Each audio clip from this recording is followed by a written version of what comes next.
ফাঁকা নাই তো, সব এসে গেছে।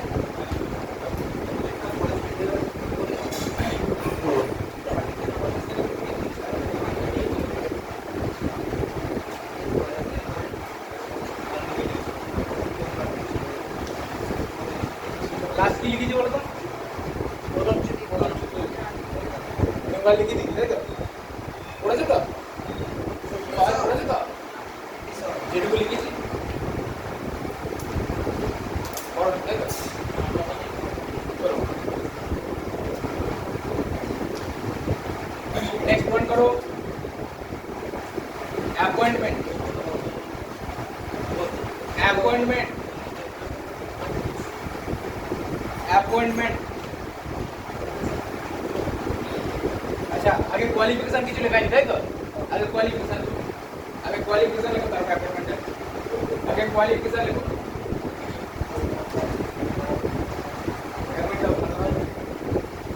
খাতা দাও আমাকে, নিচে মেরে দিচ্ছি।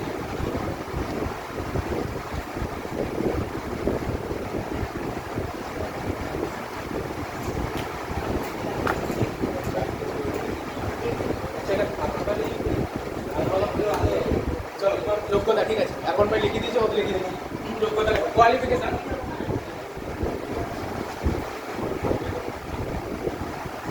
কোয়ালিফিকেশন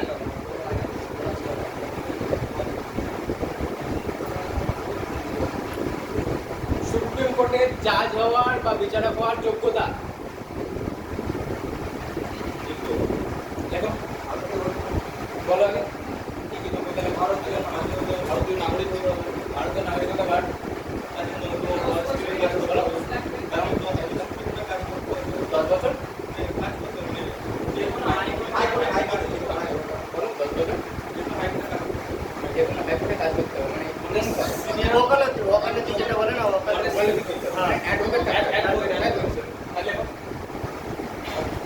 প্রথমে লিখবে 5 বছর,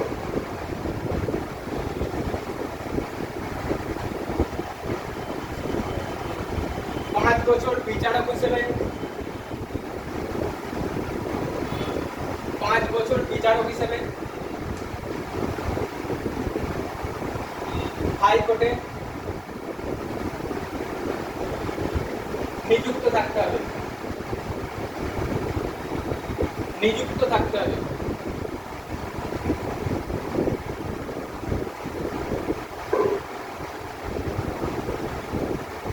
এখানে 5 বছর নিযুক্ত থাকতে হবে, তার মানেটা বলি 5 বছর জাজ হিসেবে, বিচারক হিসেবে নিযুক্ত থাকতে হবে, তার মানে কোনো একটি পার্টিকুলার হাইকোর্টে নয়, উনি 2-3টে বা 4টে যে কোনো প্রত্যেক হাইকোর্টে একবার করে 1 বছর 1 বছর থেকে এরকম হলেও হবে, ঠিক আছে? সর্বমোট 5 বছর জাজ হিসেবে নিযুক্ত থাকবেন, তিনি সুপ্রিম কোর্টের বিচারক হওয়ার যোগ্য, ঠিক আছে? তাহলে সিজিআই হওয়ার কে যোগ্য? সুপ্রিম কোর্টের বিচারক হওয়ার যোগ্য যদি 5 বছর নিযুক্ত থাকলে, তাহলে সিজিআই হওয়ার কে যোগ্য? চিফ জাস্টিস হওয়ার কে যোগ্য? হাইকোর্টের। আমি যেটা বলছি কোয়ালিফিকেশন অফ এ জাজ অফ এ সুপ্রিম কোর্ট, মানে সুপ্রিম কোর্টের বিচারকের হওয়ার যোগ্য। এখানে কিন্তু সিজিআই এর কথা বলছি না, আমি প্রধান বিচারপতির কথা বলছি না। সুপ্রিম কোর্টের প্রধান বিচারপতি সুপ্রিম কোর্টে যিনি হবেন, তার যোগ্যতা কি লাগবে বলো, বলো পড়া আছে 10 বছরের ওটা নাকি পার্টিকুলারলি এখানে ওইরকম কোনো যোগ্যতা লাগবে না। সুপ্রিম কোর্টের সিজিআই হতে গেলে তাকে সিনিয়র হতে হবে। এবার সেটা বয়সের দিক থেকে নাও হতে পারে, সেটা এক্সপিরিয়েন্সের দিক থেকেও হতে পারে। কারো বয়স কম, তিনি কারো অল্প, যিনি বেশি বয়স আছেন তার থেকে বেশি দিন ধরে ওখানে নিযুক্ত আছেন জাজ হিসেবে, তাহলে তার এক্সপিরিয়েন্স বেশি, সেই হিসেবে কিন্তু হ্যাঁ সিনিয়রিটি, বুঝতে পারছো? ওখানে পার্টিকুলারলি এইরকম কোনো কোয়ালিফিকেশন লাগে না, এটা শুধু হচ্ছে আমি সুপ্রিম কোর্টের যিনি বিচারক হবেন তার কথা বলছি, ঠিক আছে? তাহলে 1 নম্বর যোগ্যতা কি? 5 বছর কোনো হাইকোর্টে জাজ হিসেবে নিযুক্ত থাকতে হবে, কোনো একটি বা একাধিক, তার টার্ম হতে হবে 5 বছর। 5 বছর তিনি বিচারক হিসেবে কাজ করেছেন, ঠিক আছে? চলো, অথবা অবলিক দিয়ে লেখো অর, অর লেখো 10 বছর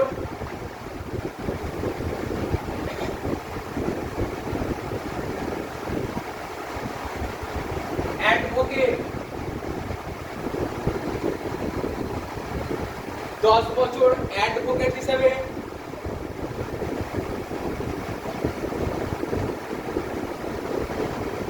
কাজ করার অভিজ্ঞতা, 10 বছর অ্যাডভোকেট হিসেবে কাজ করার অভিজ্ঞতা হয়েছে। অ্যাডভোকেট মানে বুঝতে পারছো, তিনি কিন্তু বিচারক নন। ঠিক আছে, চলো নেক্সট। অবলিক দিয়ে লিখবে অথবা রাষ্ট্রপতির চোখে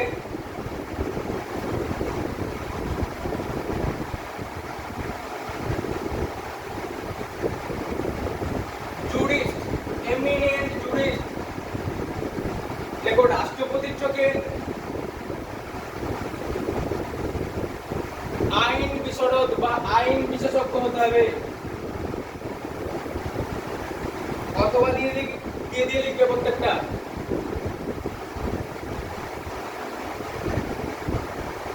হয়েছে। এবার 5 বছর জাজ হিসেবে থাকবেন, এটা বুঝতে পারলে। 2 নম্বর আছে ওর দিয়ে 10 বছর অ্যাডভোকেট হিসেবে থাকবেন, সেটা বুঝতে পারলে। তাহলে 3 নম্বর যেটা আছে এমিনেন্ট জুরিস্ট, এমিনেন্ট জুরিস্ট কথাটার মানেটা কি? বা আইন বিশারদ বা আইন বিশেষজ্ঞ কথাটার মানেটা কি বলো? আইন সম্পর্কে যথেষ্ট জ্ঞান থাকবে। সেটা কে মনে করছেন? প্রেসিডেন্ট মনে করছে। প্রেসিডেন্ট মনে করবেন যে ইনি একজন এমিনেন্ট জুরিস্ট, তো এনাকে নিয়োগ করবেন। বুঝতে পারছো? সেক্ষেত্রে কিন্তু এই যোগ্যতা কিছু লাগবে না। দেখো প্রত্যেকটা অর দেয়া আছে, তার মানে এর মধ্যে যে কোনো একটা যোগ্যতা কারো থাকলে তিনি সুপ্রিম কোর্টের বিচারক হয়ে যাবেন। ঠিক আছে, প্রত্যেকটাই থাকতে হবে না, যে কোনো একটা অর দেয়া আছে। চলো নেক্সট।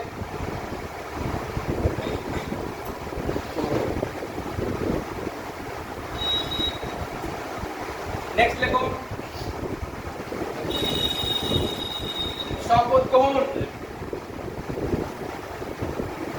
শপথ গ্রহণ যদি আগের দিন না লিখে থাকি, লিখে হয়ে গেছে। কি বলেছিলাম? কে শপথ গ্রহণ করাচ্ছেন? রাষ্ট্রপতি। ঠিক আছে, ওটা এমন কিছু বড় ব্যাপার নয়। চলো নেক্সট লেখো স্যালারি অ্যান্ড অ্যালাউন্সেস, বেতন ও ভাতা। নিয়মটা লিখে দিতে পারবে। আগের দিন দেখো লিখে দিচ্ছি। চারটে জাজ কেস, প্রচুর মানে বকেছি। দেখো ওই দিন ক্লাসে যারা ছিল মোটামুটি মাথায় বসে গেছে আশা করছি।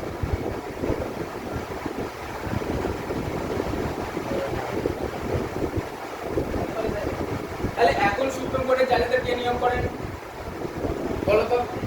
সুপ্রিম কোর্টের জাজেদের এখন কে নিয়োগ করেন? সুপ্রিম কোর্টের বিচারক যারা হন তাদের কে নিয়োগ করেন? এবার তো কলেজিয়াম। ঠিক আছে, মনে রাখবে এখন কিন্তু ওই ন্যাশনাল জুডিশিয়াল অ্যাপয়েন্টমেন্ট কমিশন যেটা গঠন করা হয়েছিল তাকে কিন্তু অবলুপ্ত করা হয়েছে সুপ্রিম কোর্টের ভার্ডিক্ট অনুযায়ী।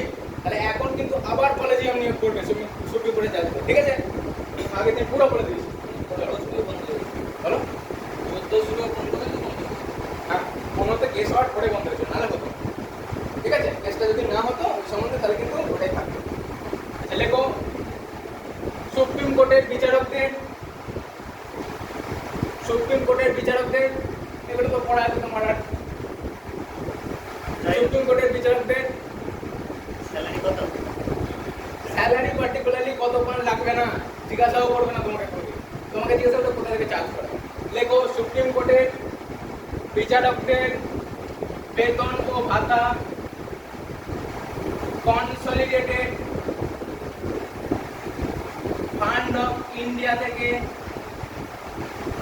কনসলিডেটেড ফান্ড অফ ইন্ডিয়া থেকে বাংলা কি জানি না, মানে ওই টার্মগুলো হয়তো আসবে না। কনসলিডেটেড ফান্ড লেখো, বাংলা যদি পাও বই দেখে নেবে। কনসলিডেটেড সঞ্চিত তহবিল, তবে বাংলা করে যেও না, এটা মনে রাখবে। যদি বাংলা না পাও তখন অসুবিধা হয়ে যাবে। কনসলিডেটেড ফান্ড অফ ইন্ডিয়া থেকে দেওয়া হয় বা চার্জ করা হয়। হয়েছে। নেক্সট লিখবে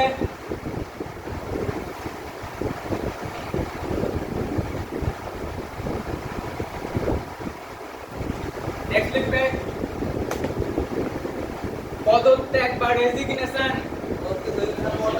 হয়ে গেছে, কাকে দেন পদত্যাগ বলো?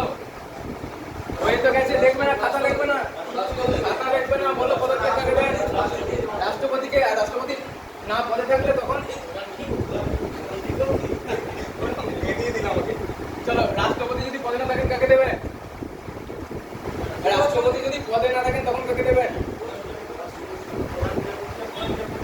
বিচারপতি ও নিচে নিচে গিয়ে যাবে না, রাষ্ট্রপতিকে রেজিগনেশন দিচ্ছে। রাষ্ট্রপতি সিনিয়রকে বলো। উপরাষ্ট্রপতিকে। না রাজ্যপাল আচ্ছা একটা জিনিস বলো তো, রাষ্ট্রপতির কাজ খেটে ছয় কি হয় বাইরে প্রেসিডেন্ট তো যখন পদে থাকেন না তখন প্রেসিডেন্টের কাজকর্মগুলো কে সামলায়? উপরাষ্ট্রপতি, তাই তো? তাহলে প্রেসিডেন্ট অ্যাবসেন্ট থাকলে বা ডেথ, রিমুভাল, রেজিগনেশন যাই হোক ভাইস প্রেসিডেন্ট সামলাবেন, তাই তো? উপরাষ্ট্রপতি সামলাবেন। তাহলে উপরাষ্ট্রপতি যদি ধরো মারা গেছেন বা রিমুভাল হয়েছে বা রেজিগনেশন দিয়ে দিচ্ছে তাহলে কে সামলাবেন? Deputy speaker. ডেপুটি স্পিকার না, প্রেসিডেন্টও নেই। প্রেসিডেন্টও নেই, প্রেসিডেন্টও মারা গেছে আগেটাতে, যার পরেটাতে মারা গেছে, উপরাষ্ট্রপতিও মারা গেছে। এবার বলো বলো বলো কি বলছো বলো বলো বলো সময় দিতে কি আগায় থাকতে না ভাইস প্রেসিডেন্টের পর তার কাছে দায়িত্ব যায় ভিপি সরি স্পিকার। কোনটা প্রেসিডেন্টের পদের যে দায়িত্বভারটা ভাইস প্রেসিডেন্ট যদি না থাকে তাহলে তারপরে কার ডিসির কাছে থাকবে এক্স্যাক্টলি সিজিআই। এগুলো যখন প্রেসিডেন্ট হবে তো ক্লিয়ার করে দেবো, কোনো চাপ নেই। ঠিক আছে, এখন এটা মাথায় ঢোকাতে হবে না। আপাতত রাখো যে সুপ্রিম কোর্টের প্রধান বিচারপতি তার রেজিগনেশন দেবেন তাকে বলো প্রেসিডেন্ট কে। চলো নেক্সট লিখবে রিমুভাল। পদচ্যুত হয়েছে।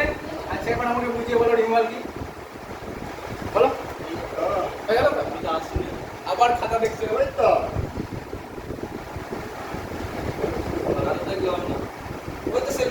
লোকসভা থেকে শুরু করলে লোকসভায় একজনে বুঝিয়ে বলে দাও। যে হোক একজনে হাফ বলো আর একজনে হাফ বলো। করতে করতে আচ্ছা বলো। এই দাঁড়াও আমাদের বলো।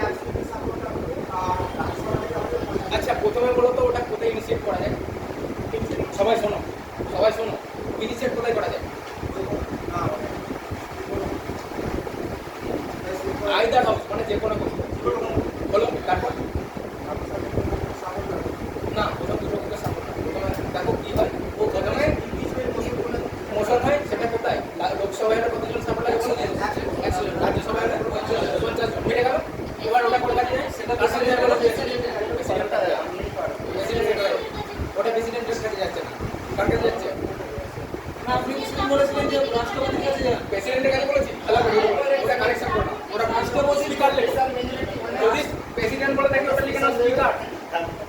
স্পিকার মানে যদি বলে দিই আমি প্রেসিডেন্ট, ওটা কারেকশন করো স্পিকার। প্রেসিডেন্ট লেখা আছে তাহলে স্পিকার করোটা। এক্স্যাক্টলি। এইবার কমিটির কাছে আগে স্পিকারটা কারেকশন করো। কমিটির হয়তো লোকে বেরিয়ে যেতে পারে, সেটা ব্যাপারটা। এই যে রাষ্ট্রপতির কাছে বলেছি ওটা স্পিকারের কাছে করো। আমি হয়তো ফ্লোতে বলে দিচ্ছি প্রেসিডেন্ট। অ্যাকচুয়ালি দেখো এটা হাউসের মোশন সবসময় সভাপতি থেকে কি করছেন? হাউসের স্পিকার। তাহলে তার কাছে যাবেন, তিনি আলটিমেট ঠিক করবেন এখানকার গার্জেন, তাই তো? তাহলে তার কাছে প্রেসিডেন্টের ওটা কারেকশন করবেন। হয়েছে? এবার ধরো এখানে 100 জনের সাপোর্ট নিয়ে এনার কাছে গেল, তাহলে ইনি কি করবেন?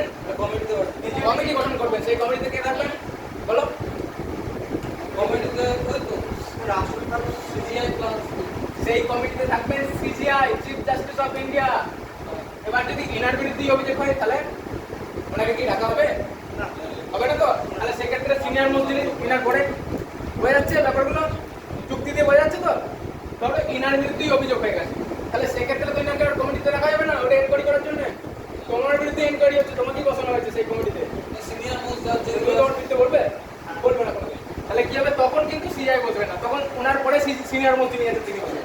কিন্তু উনি যদি না হন, অন্য বিচারক হন, তাহলে সেক্ষেত্রে চিফ জাস্টিস, সুপ্রিম কোর্টের প্রধান বিচারপতি, আর কে? হাইকোর্টের একজন জাজ থাকবেন। হাইকোর্টের একজন জাজ থাকবেন, ঠিক আছে? আর কে থাকবেন? আর কে থাকবেন বলো? একজন এমিনেন্ট জুরিস্ট থাকবেন, ওই আইন বিচারক, ঠিক আছে? আইন বিচারক বা আইন বিশেষজ্ঞ, সেইটা নিয়ে একটা কমিটি গঠন করা হবে। সেইটা নিয়ে একটা 3 জনের কমিটি গঠন করা হবে। সেই কমিটি ভেরিফাই করে দেখবে, এনকোয়ারি করে দেখবে যে যার বিরুদ্ধে অভিযোগ হয়েছে, ঠিক আছে, সেটা কি যথাযথ, সেটা কি যথাযথ। এই তুমি এখানে এসো, এখানে চলে এসো। 3 মিনিট সময় দেবো। নাহলে গিয়ে পরে নিয়ে চলো বহুত দিন দিলেন। ওখানে যাও এই তুলে দাও ওকে ধরে তুলে দাও এখানে এখানে আর সামনে দাও সামনে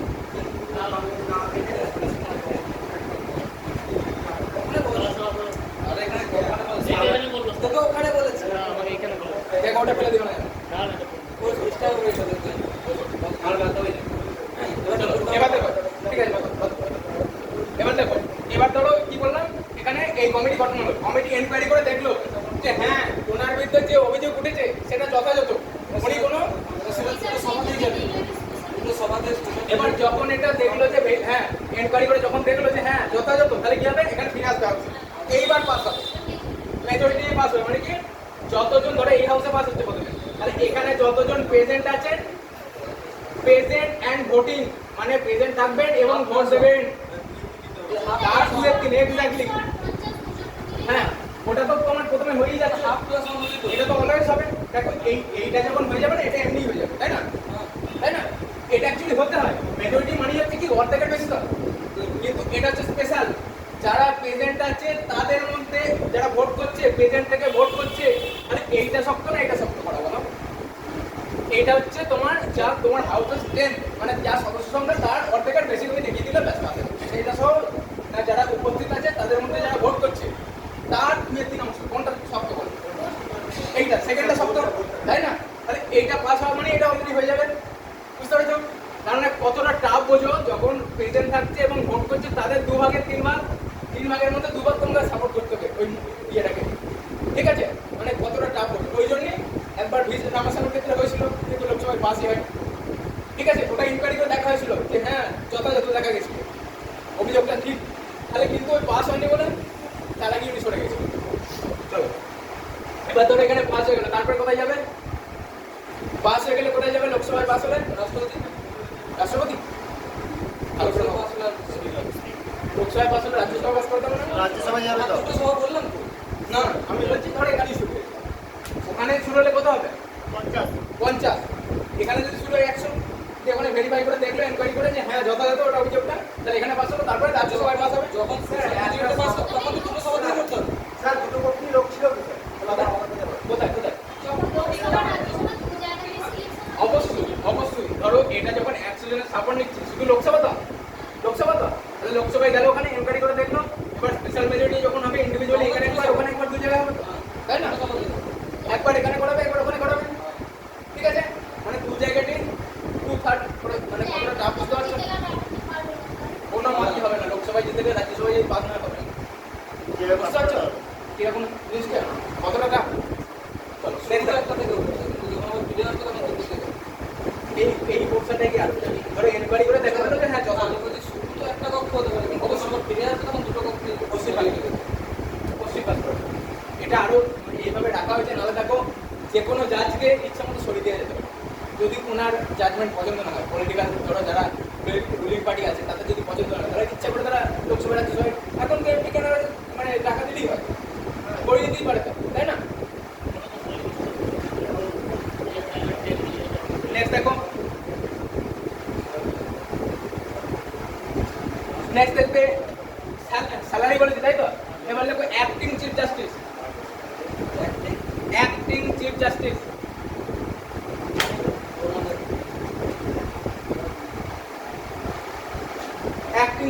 কি বলো বলো সব জানা আছে অনুপস্থিত শুধু মানে ওই আচ্ছা অ্যাক্টিং চিফ জাস্টিস মানে জানো নিশ্চয়ই যে প্রধান বিচারপতি সুপ্রিম কোর্টে তাহলে চিফ জাস্টিসের হয়ে অ্যাক্ট করছে 6 মাসের জন্য এটা কখন হতে পারে যখন উপস্থিত থাকবে না উপস্থিত থাকবে না কিরকম উপস্থিত থাকবে না বলো মানে আচ্ছা একটা গ্রাউন্ড দিচ্ছে রিমুভাল পদত্যাগ করেছে মানে রেজিগনেশন হয়েছে এরকম হতে পারে মারা গেলে রিমুভাল হতে পারে আচ্ছা মারা গেছে তাই না তার মানে এইগুলো কি হ্যাঁ মেডিকেল ইস্যু এটা হলো শরীর খারাপ হয়েছে এগুলো কি একটা হচ্ছে টেম্পোরারি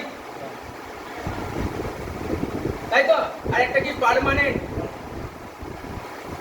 দুটোর ক্ষেত্রেই অ্যাক্টিং চিফ জাস্টিস ওনার দায়িত্বগুলো সামলাবেন তাই তো বুঝতে পারছো তাহলে এই ক্ষেত্রে অ্যাক্টিং চিফ জাস্টিস কে হবেন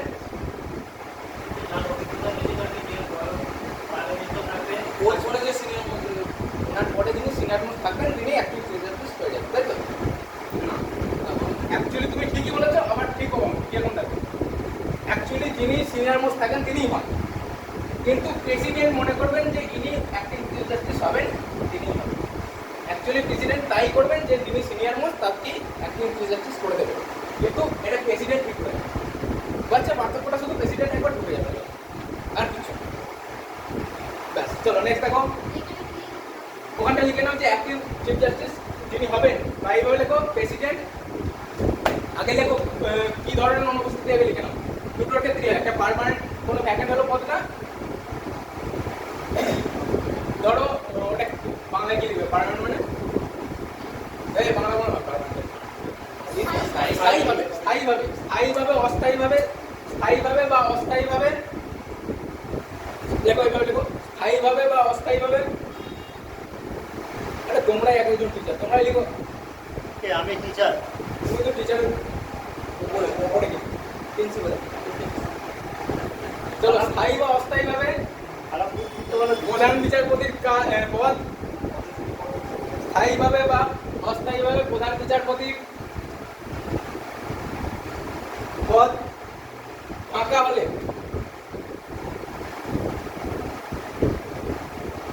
সেক্ষেত্রে রাষ্ট্রপতি বা প্রেসিডেন্ট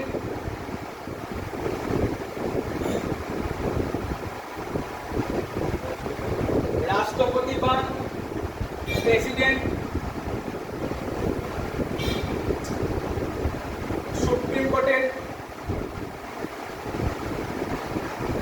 কোর্টের বিচারকদের মধ্য থেকে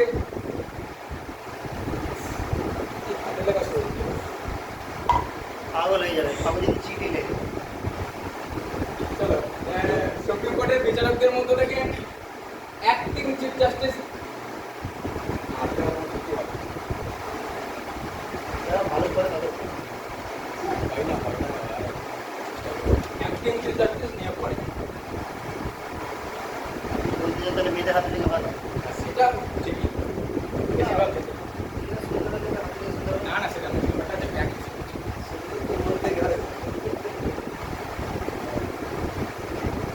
চলো মোটামুটি এসে গেছে।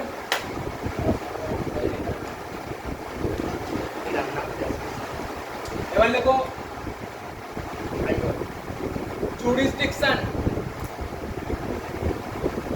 jurisdiction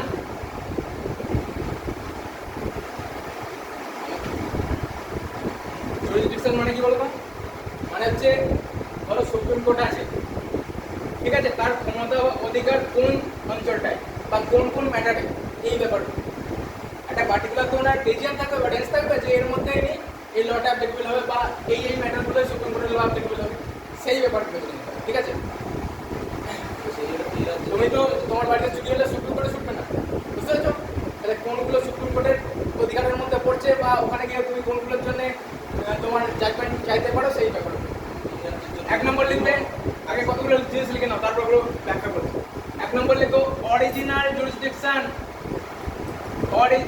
জুরিসডিকশন, হ্যাঁ, যার বাংলা দরকার হবে ওই কি মহাপাত্র নাকি একটা বাংলা বই আছে ওটা খুলবে, ঠিক আছে, একটা গীতা বাইবেলের মতো কিছু আছে, এই খুলে করে বাংলা পেয়ে যাবে, ওটা প্রেম করতে পারবে। আচ্ছা নেক্সট দেখো অ্যাপিলেট জুরিসডিকশন। এই যে বললাম ওনার এই সুপ্রিম কোর্টের যে অধিকারগুলো বা ক্ষমতার ক্ষেত্র যেগুলো সেইগুলো এইভাবে কতগুলো ভাগে ভাগ করা হচ্ছে। অ্যাপিলেট জুরিসডিকশন প্রত্যেকটাই বলবো। Appellate jurisdiction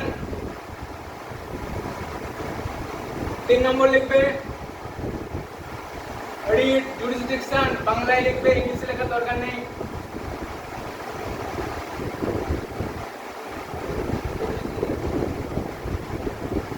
writ jurisdiction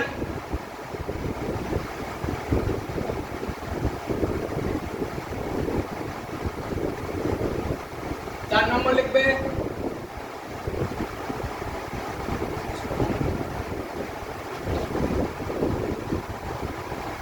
judicial review,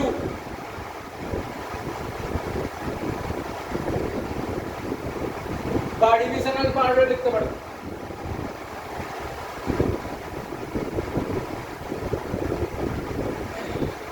পাঁচ নম্বর লেখো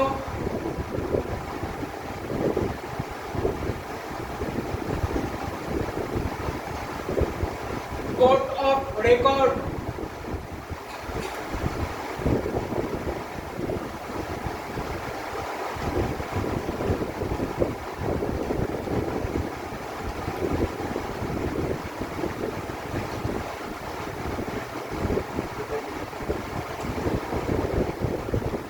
তারপরে লিখবে advisory jurisdiction.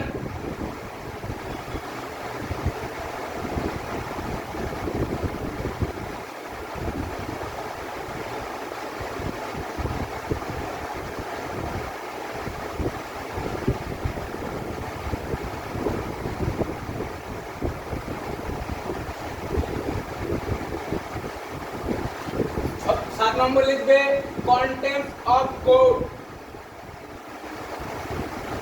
CONTEMPT contempt of court।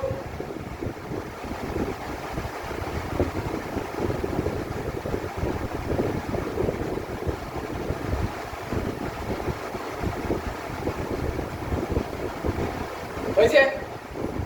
প্রত্যেকটা লিখে নাও।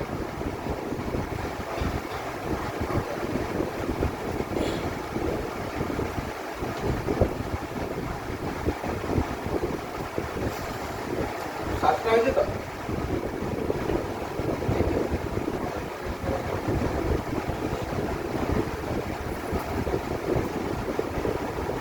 এবার পয়েন্ট করবে অরিজিনাল জুরিসডিকশন।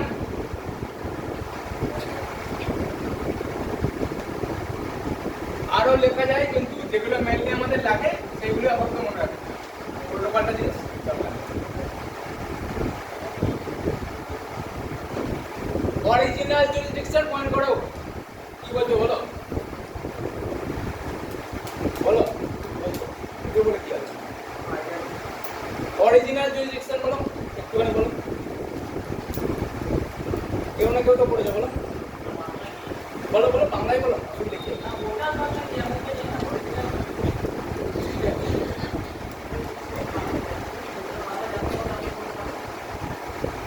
ওটা কি বলে বাংলায়?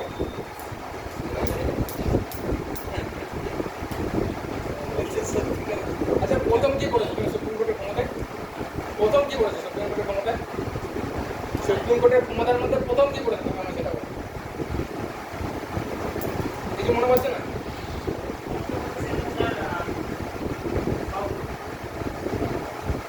মানে ওর ক্ষেত্রের মধ্যে পড়ে, সুপ্রিম কোর্ট যেগুলোর সম্বন্ধে জাজমেন্ট দিতে পারে সেই ক্ষেত্রের মধ্যে পড়ে এরকম একটা প্রথম কোনটা?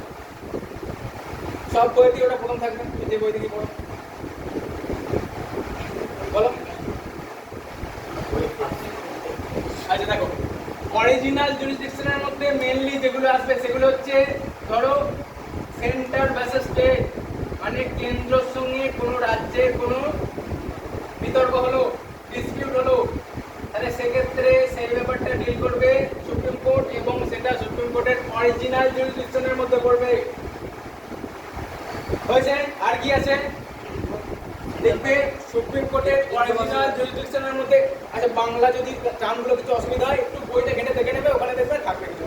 তবে বাংলা টার্মের উপর ভরসা করে যাবে না, পরীক্ষায় এই ধরনের জিনিস। সেন্ট্রাল সেন্টার মানে আমাদের কেন্দ্র সরকার। এই হবে না ওটাই এই হবে সেন্টার হবে, সেন্টার ভার্সেস স্টেট। বিভিন্ন রাজ্যের একটা রাজ্য আর একটা রাজ্যের যদি বিভাগ আছে তাহলে এটা বলে এক্স্যাক্টলি আমি ওইটাই তো চাইছিলাম যে একটা তুমি বলো। এক্স্যাক্টলি ওইগুলো একটা রাষ্ট্রপতি আর উপরাষ্ট্রপতি। অবশ্যই রাষ্ট্রপতি উপরাষ্ট্রপতি নির্বাচন সম্বন্ধে কোনো ডিসপিউট সেটা অবশ্যই সুপ্রিম কোর্ট। ঠিক আছে, ওই ব্যাপারগুলো আমি প্রথম তুমি কি করেছো ওইটাই চাইছিলাম। ঠিক আছে, আচ্ছা তারপরে লেখো স্টেট ভার্সেস স্টেট। প্রথমে এটা লেখো। আচ্ছা, এটা লিখে নাও, আগে প্রথমটা লিখে নাও, তারপরে সেকেন্ডটা লিখো। লিখবে সুপ্রিম কোর্টের অরিজিনাল জুরিসডিকশনের মধ্যে, সুপ্রিম কোর্টের অরিজিনাল জুরিসডিকশনের মধ্যে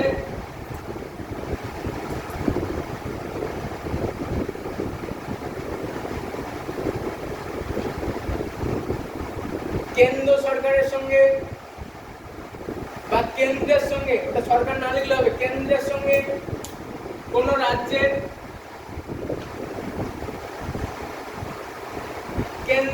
কোন রাজ্যের বিবাদ সম্বন্ধীয় বা ডিসপিউট সম্বন্ধীয়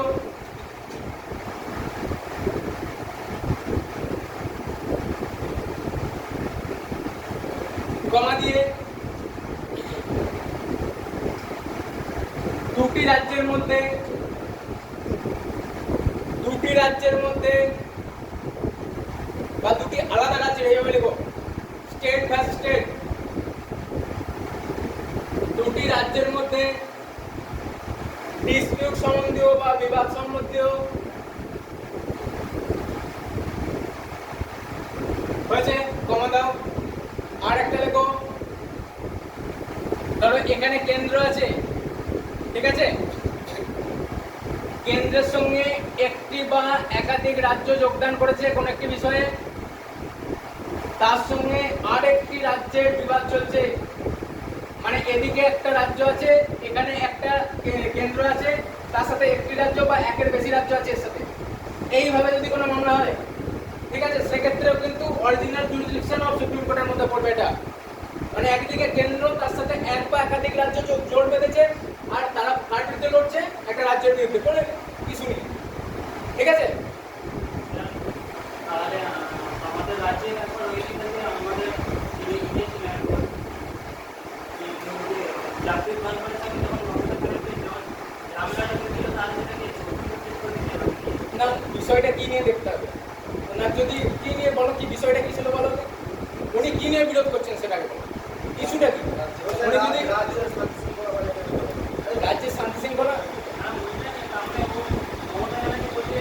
আমি একটা কথা বলছি, ওটা মুখে বলে এক জিনিস আর তোমার বিচারণায় যা আলাদা জিনিস, তুমি বলবে তোমার প্রতিনিধিকে বলবে এই তোকে দেখে নেবো, এটা মুখে বলতে দেবে, কিন্তু অ্যাকচুয়ালি তুমি বিচারণায় যাবে না, জানো যে তুমি, আমি যদি ওর বিরুদ্ধে যাই তাহলে ও আমার বিরুদ্ধে যাবে, ঠিক আছে, তো মুখে একটা কথা বলছে যেটা সেটা আলাদা জিনিস, কিন্তু বিচারণায় যতক্ষণ না যাচ্ছে ততক্ষণ কিন্তু আইনি ব্যাপার কোনো আসছে না, ঠিক আছে, মুখে অনেক কিছু বলতে পারে, সে পলিটিক্যাল ধরো বিভিন্ন দলের বিভিন্ন নেতারা নিজেদের বিরুদ্ধে বলে, ওটা ব্যাপার নয়, যখন বিচারালয়ে যাচ্ছ তখন কিন্তু ওটা অরিজিনাল জুরিসডিকশনের মধ্যে পড়বে, ওখানে কিন্তু সব হাইকোর্ট না গোলাবে না, ওটা দেখবে সম্পূর্ণ সুপ্রিম। চলো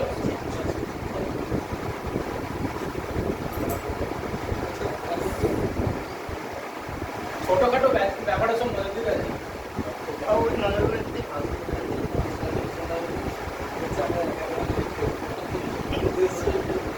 नेक्स्ट लिखो एपिलेट जुरिसडिक्शन, एपिलेट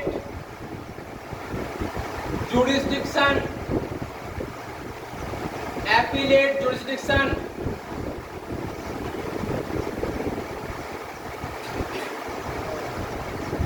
আচ্ছা ওখানে যে অরিজিনাল জুরিসডিকশন নিয়ে লিখেছো ওখানে একটা জিনিস লিখে রাখো, লেখা প্রয়োজন আছে, লেখো ওই অরিজিনাল জুরিসডিকশন আর্টিকেল হচ্ছে আর্টিকেল 131 আগেরটা, এটা নয় কিন্তু 131 131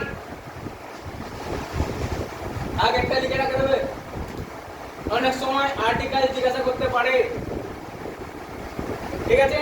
চলো এখানে লেখো অ্যাপিলেট জুরিসডিকশনের মধ্যে যাদের মনে রাখার ইচ্ছা আছে তারা মনে রাখবে, আর কেউ যদি মনে রাখতে না পারো কিছু করার নেই। 132 আর্টিকেল 133 134 134 এ, আমি আগে থেকেই বলছি পিএসসির একটা টেন্ডেন্সি আছে অনেক সময় কোয়ালিটি থেকে কোশ্চেন করে শুধু আর্টিকেলই 5-7টা জিজ্ঞাসা করে নিল, এই জিনিস যদি ফুড এসআই কোনোদিন হয়ে যায় এবারে তাহলে ঝামেলায় পড়ে যাবে, ওই জন্য বলছি আর্টিকেল কিছু অন্তত পড়ে যাবে, একদম খালি হাতে যাবে না, যেহেতু পিএসসি নিচ্ছে পরীক্ষাটা, ওদের টেন্ডেন্সি আছে। একবার বিসিএস এর পিলিতেই বোধহয় 6-7টা ইয়ে দিয়ে দিয়েছিল কোয়ালিটি কোশ্চেন আর্টিকেল দিয়ে দিয়েছিল।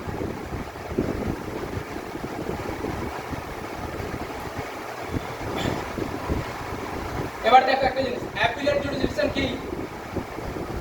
অ্যাপিলেট জুরিসডিকশন হলো মেইনলি যেগুলো অ্যাপিল করে সুপ্রিম কোর্টে যাওয়া যায়।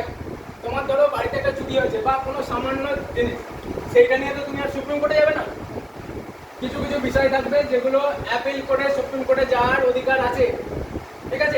সেটা কি হতে পারে? ধরো একটা সিভিল কেস হতে পারে, সিভিল কেস, সেক্ষেত্রে হবে আর্টিকেল 132 এ মেনশন আছে যে কোনো সিভিল কেসকে অ্যাপিল করে সুপ্রিম কোর্টে নিয়ে যাওয়া যেতে পারে।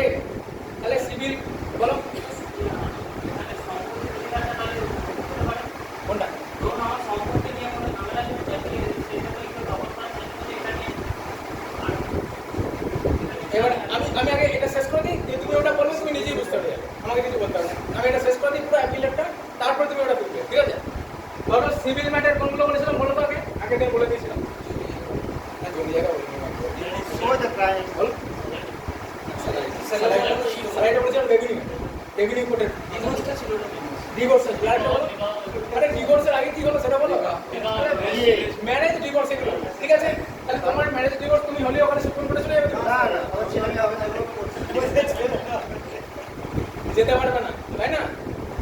তার পার্টিকুলার প্রসিডিউর আছে, বলছি পরিষ্কার হবে। ধরো ম্যারেজ ডিভোর্স রিলেটেড অ্যাডপশন অবশ্যই অবশ্যই। আচ্ছা ম্যারেজ থেকে মনে পড়লো বাবা তো কোথায় আছে? ও হানিমুন আছে মা বাবা। না ওই পার্ট নয়, তোমরা যে পার্ট পাবো ওটা মনে পড়ো। ওই পার্টের কথা তো বলছি। বলো মনে পড়ো তো কোথায়? হানিমুন গেছে মা বাড়ি। মার বাড়িতে হানিমুন যায় না যাও কি মা ভাই। আচ্ছা এখানে লিখবে, নেক্সট লিখবে ক্রিমিনাল কেস। আমি ওগুলো বলে দিচ্ছি, পুরো ক্লিয়ার হয়ে যাবে, চাপ নেই। আগে এগুলো লিখে যেটুকু বলছি।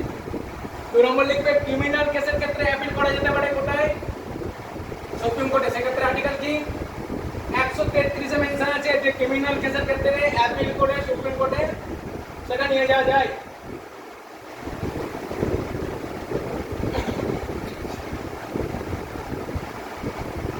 হয়েছে? ক্রিমিনাল কেস মানে বুঝতে পারছো? হ্যাঁ এগুলো তো আর নতুন করে বলতে হবে না, ক্রিমিনাল কেস কোনগুলো পড়ে আগের দিন বলেছি। চলো নেক্সট দেখো। কিছু অপরাধ এবার আমি প্রথমেই বলে দিচ্ছি, তোমার বাড়ির চুরিটা বা তোমার বাড়ির কাছে কোনো একটা কিছু মার্ডার হয়ে গেছে, সেগুলো সব সুপ্রিম কোর্টে যাবে না। এইবার যেটা আসছে যে কোনগুলো তাহলে যাবে, কোনটা সুপ্রিম কোর্ট দেখবে, কোনটা অ্যাপিলের থ্রু ওখানে যাওয়া যাবে। দেখো আর্টিকেল 134 এ মেনশন আছে, 134 এ মেনশন আছে যদি হাইকোর্টের কাছে কোনো বিচারাধীন বিষয় থাকে, হাইকোর্ট মনে করছে সেই বিষয়টা, সেটা সিভিল হতে পারে, সিভিল মানে ম্যারেজ ডিভোর্স এগুলো হতে পারে, বা ক্রিমিনাল কেস কোনো হতে পারে, সেই বিষয়টা হাইকোর্ট মনে করছে এই আর্টিকেল 134 এ এরকম পাওয়ার দেওয়া আছে হাইকোর্টকে যে এটা সুপ্রিম কোর্ট যদি দেখেন বা বিচার করেন সেক্ষেত্রে ভালো হয় বা অ্যাপিলেট জুরিসডিকশনের মধ্যে পড়ে সুপ্রিম কোর্টে, হাইকোর্ট মনে করছে, তাহলে এটা হাইকোর্ট সুপ্রিম কোর্টকে রিকোয়েস্ট করবেন বা অ্যাপিল করবেন যে এই বিষয়টা আমি আপনার কাছে সেন্ড করছি, কারণ এটা আপনার অ্যাপিলেট জুরিসডিকশনের মধ্যে পড়ছে, আমার মনে হচ্ছে এটা হাইকোর্ট অ্যাপিল করছে, তাহলে সেক্ষেত্রে সেটা গ্যারান্টেড হবে, সুপ্রিম কোর্ট সেটা বিচার করবেন। এই 134 এর মেনশন আছে, হয়ে যাচ্ছে। হাইকোর্ট 134 থাকবে যে হাইকোর্ট অ্যাপিল করবে সুপ্রিম কোর্টকে যে এই বিষয়টা কোনো সিভিল কেস হোক কোনো ক্রিমিনাল কেস হোক, হাইকোর্ট বলে দিচ্ছে যে হ্যাঁ এটা আপনার দেখার মতো জিনিস, তো আপনি এটাকে বিচার করুন। বুঝতে পেরেছো? সেক্ষেত্রে হবে, তুমি পার্সোনালি ওরকম বললে হবে না, আর্টিকেল 134 অনুসারে তখন হাইকোর্ট ওটা বিচার করবে, ঠিক আছে? এবার দেখো আরেকটা কি আছে, এবার তুমি যখন পার্সোনালি অ্যাপিল করবে তোমাকেও পাওয়ার দেওয়া আছে। আচ্ছা এটা লিখে নাও, লেখো লেখো এটা পরে 2 নম্বর পয়েন্ট বললাম, আগে এটা লিখে না 134 লিখে নাও, 134 লিখে নাও, আর্টিকেল 134 এ হাইকোর্টকে এখানে মেনশন আছে আর্টিকেল 134 এ যে হাইকোর্ট সুপ্রিম কোর্টের কাছে অ্যাপিল করতে পারেন কোনো সিভিল বা ক্রিমিনাল বিষয়ে যেটা হাইকোর্ট মনে করছেন যে এটা সুপ্রিম কোর্টে টাকাটা তো এই সারা বলে দাও ভালো করে। দেখো আর্টিকেল 134 অনুসারে বা ধারা 134 অনুসারে হাইকোর্টে বিচারাধীন কোনো বিষয়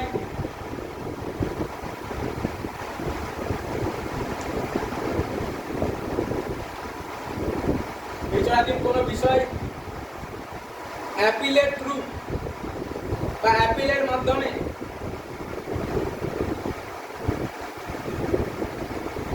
হাইকোর্ট সুপ্রিম কোর্টে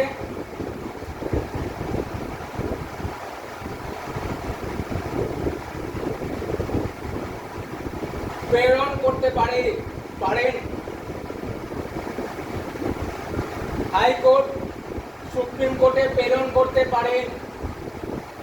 এটা কিন্তু বাদ দিও না, এটা ইম্পর্টেন্ট। হয়ে যাচ্ছে। আর একটা জিনিস দেখো, তোমাকে এখানে তোমার নিজস্ব কিছু অধিকার দেওয়া আছে, এটা তো হাইকোর্টের পিঠে গেল, হাইকোর্ট অ্যাপিল করবে না। কিন্তু হাইকোর্ট তো সবসময় অ্যাপিল করবে না, তাহলে সেক্ষেত্রে আর্টিকেল 134A লেখো। আর্টিকেল 134A, আর্টিকেল 134A হয়েছে।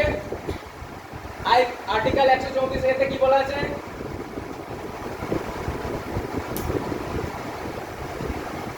বলো। নিজস্ব ব্যাপার মানে কি? তুমি ধরো একজন অ্যাডভোকেটকে নিয়োগ করেছো, তোমার হয়ে তিনি আইনি লড়াইটা করছেন, কারণ তুমি আইন বোঝো না, তাই তো? তাহলে তোমার অ্যাডভোকেট এটা প্রমাণ করবেন যে এই বিষয়টা, সেটা সিভিল হতে পারে, সেটা ক্রিমিনাল হতে পারে, যে এই বিষয়টা যেটা হাইকোর্টে বিচারাধীন আছে সেটা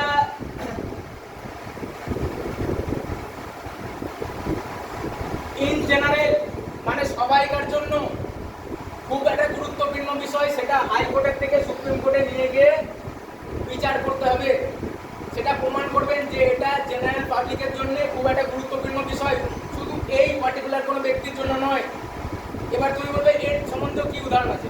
দেখো, ট্রিপল তালাক যখন হয়, ট্রিপল তালাকের বিষয়টা কেউ একজন অ্যাপিল করেছেন হাইকোর্টে, তাহলে ওই তালাকের বিষয়টা সমস্ত ওই কমিউনিটির যারা মহিলা আছে তাদের জন্য একটা গুরুত্বপূর্ণ বিষয়, শুধু ওনার জন্য নয় যিনি অ্যাপিল করছেন। তাহলে ওটা এই অ্যাপিলের ধরে সুপ্রিম কোর্টে নিয়ে যাওয়া যেতে পারে। বুঝতে পেরেছো কোন বিষয়গুলো? বলো। অবশ্যই অবশ্যই সেটা তোমার অ্যাডভোকেট তোমার ওখানে প্রমাণ করবেন। অ্যাডভোকেট তোমার প্রমাণ করবেন, অ্যাপিল যে করছেন প্রমাণ দেখাবেন যে হ্যাঁ এটা এই জেনারেল সবাইকার জন্যই গুরুত্বপূর্ণ, শুধু যিনি অ্যাপিল করছেন তার জন্য নয়। তখন কিন্তু ওটা হাইকোর্ট না থেকে সুপ্রিম কোর্টে যাবে, অ্যাপিল জুরিসডিকশনের থ্রু। ওটা কিন্তু 134A। ঠিক আছে, চলো লিখে নাও, লিখে নাও, দেখো আর্টিকেল 134A তে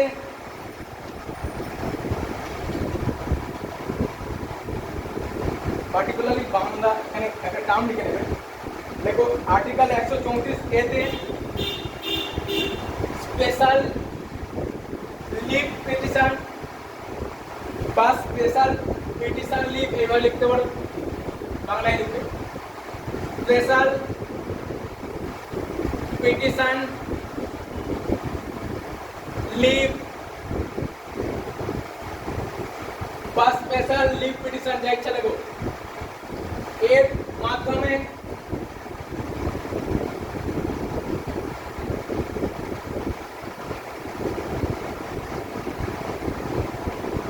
কোনো বিষয়কে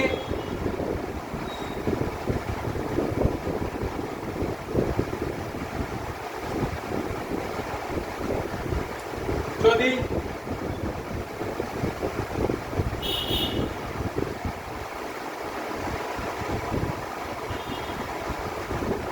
জেনারেল পাবলিক ইম্পর্টেন্স বা গুরুত্বপূর্ণ বিষয় হিসাবে দেখানো যায়, এভাবে লেখো। বা এইভাবে একটা জিনিস অ্যাড করতে পারে যে সকল মানুষের জন্য গুরুত্বপূর্ণ বিষয়। ওটা ইংলিশে টার্মটা হচ্ছে general public importance. General public importance.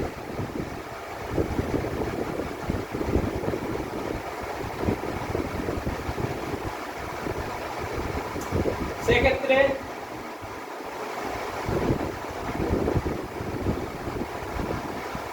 সেটি সুপ্রিম কোর্টে আপিল করা যেতে পারে। সেক্ষেত্রে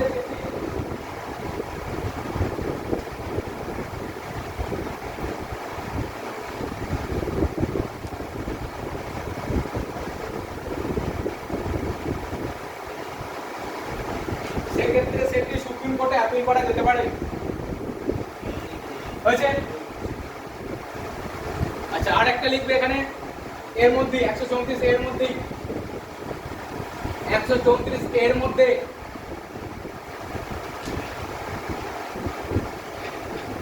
134 এর মধ্যে আর কোথায় অ্যাপিল করা যেতে পারে দেখো?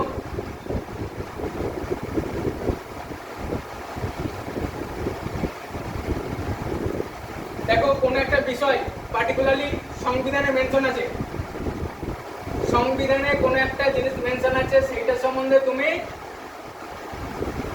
ব্যাখ্যা চাইছো।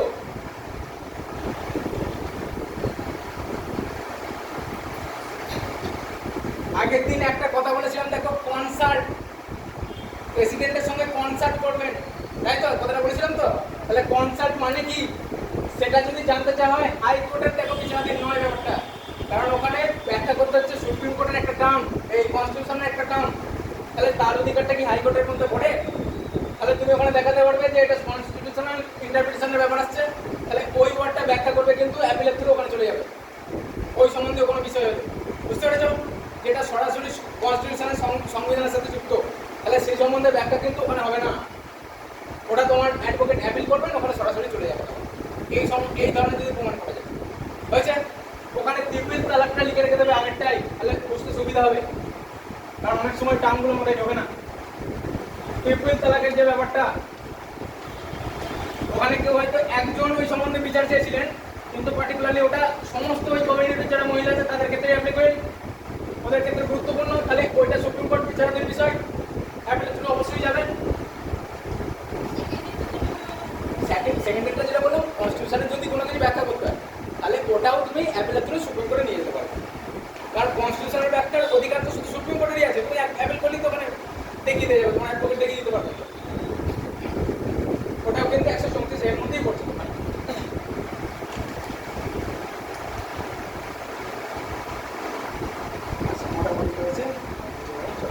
নেক্সট লেখো রিট জুরিসডিকশন। রিট জুরিসডিকশন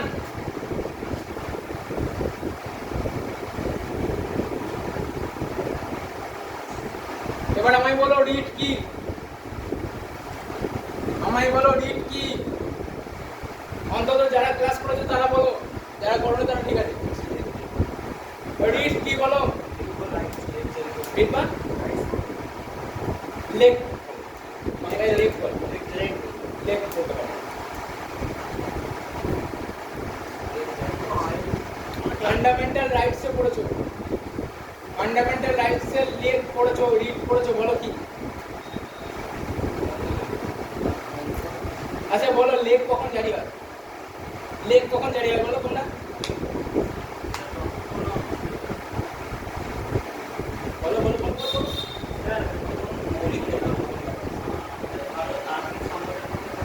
আচ্ছা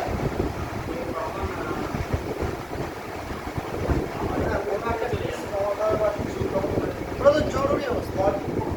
তোমাকে বলা হয়েছে হাওড়া যেতে, তুমি চলে গেছো বর্ধমান, বর্ধমান না একদম তারকেশ্বর দিকে চলে গেলো, আর আমার গ্রাম ওদিকে, তুমি হাওড়া গিয়ে পৌঁছাবে পুরো বেলাইন হয়ে গেল, আমি ভাবলাম কাছাকাছিও যাবে, ওটা ইমার্জেন্সি কথা। ওটা তো জরুরি অবস্থা তো। থেকে চলে যাবে।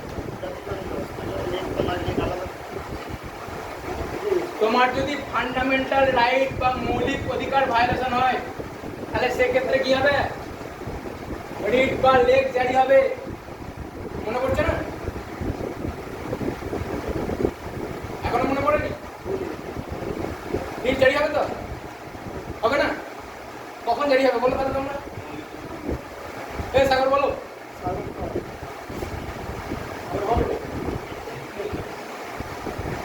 যদি তোমার মৌলিক অধিকার ভায়োলেশন হয়,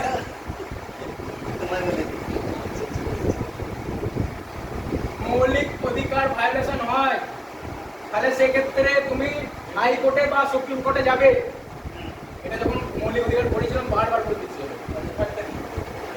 বলো কোনটা? Fundamental right. ব্যাপারটা ফান্ডামেন্টাল রাইট, মৌলিক অধিকার। ওটা ইংলিশে বলবে, যাদের ইংলিশে দরকার, আমাদের বাংলা দরকার, বাংলায়। আচ্ছা ঠিক আছে ঠিক আছে, সব লিখ দিচ্ছি, ঠিক আছে এবার ঠিক আছে।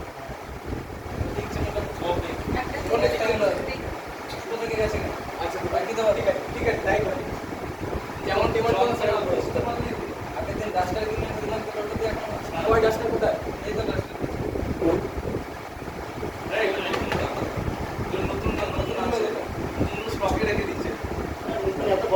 কিনলাম নতুন নতুন লাগাই ভাবলাম। দেখো মৌলিক অধিকার যদি ভায়োলেশন হয় তাহলে সেক্ষেত্রে হাইকোর্টে বা সুপ্রিম কোর্টে গেলে রিট জারি হতে পারে। সেটা হচ্ছে রিট জুরিসডিকশনের মধ্যে পড়ে সুপ্রিম কোর্টের। এখানে লিখে নাও রিট জুরিসডিকশন, যেটা লিখে লেখো, তারপরে ওখানে ধারা লিখবে। লেখো সুপ্রিম কোর্ট, এগুলো মনে রাখবে, এগুলো আসে, এগুলো একদম বেসিক জিনিস, একদম বেসিক জিনিস, সেগুলো ছেড়ে দিলে অসুবিধা হয়ে যাবে। সুপ্রিম কোর্ট কোনো নাগরিক অনেক ইয়ে আছে, মৌলিক অধিকার আছে যেগুলো অন্যান্য দেশের নাগরিকদের দেওয়া আছে, যারা আমাদের দেশের নাগরিক, ঠিক আছে। এখানে নাগরিকের কোনো নাগরিকের মৌলিক অধিকার ভায়োলেশন হলে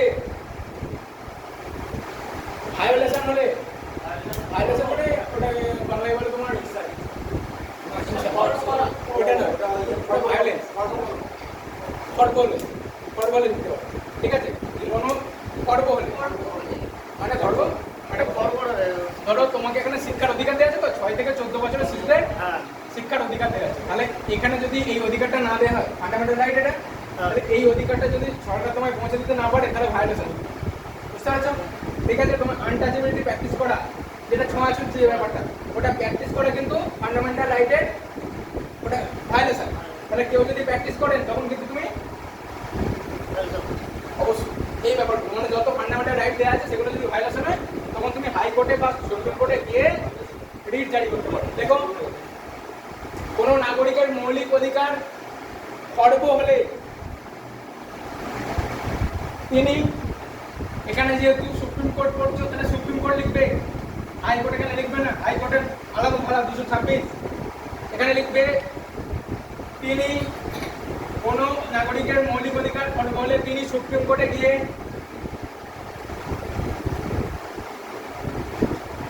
আর্টিকেল বা ধারা 32 অনুযায়ী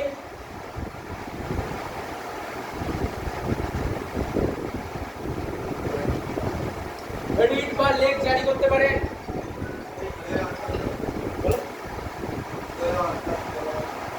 হ্যাঁ অবশ্যই অবশ্যই। আর যদি বলে সংবিধানের ঠিক আছে না, সবার সামনে বলবো না, আপনাকে পাঠাবো। বলো কি বলতে বলো, আমি ভুলে গেছি কোশ্চেন। এটা তো হৃদয়ত্ব বলা হয়েছে। আর যদি সংবিধানের ওটা প্রিয়াম্বেল দেখবে, ওখানে বলে দিয়েছে, প্রিয়াম্বেলেও বলেছি, এখানে কি বলা আছে সব বলে দিয়েছে, খাতায় সব লেখা আছে। খাতাটা একবার খুলো, খালি হোয়াটসঅ্যাপটা খুলে সেখানে ফেসবুকে কি থাকে আমার? আচ্ছা এবার একটু করো, এবার একটু এখানে লেখার দরকার নেই, কিন্তু শুনে নাও।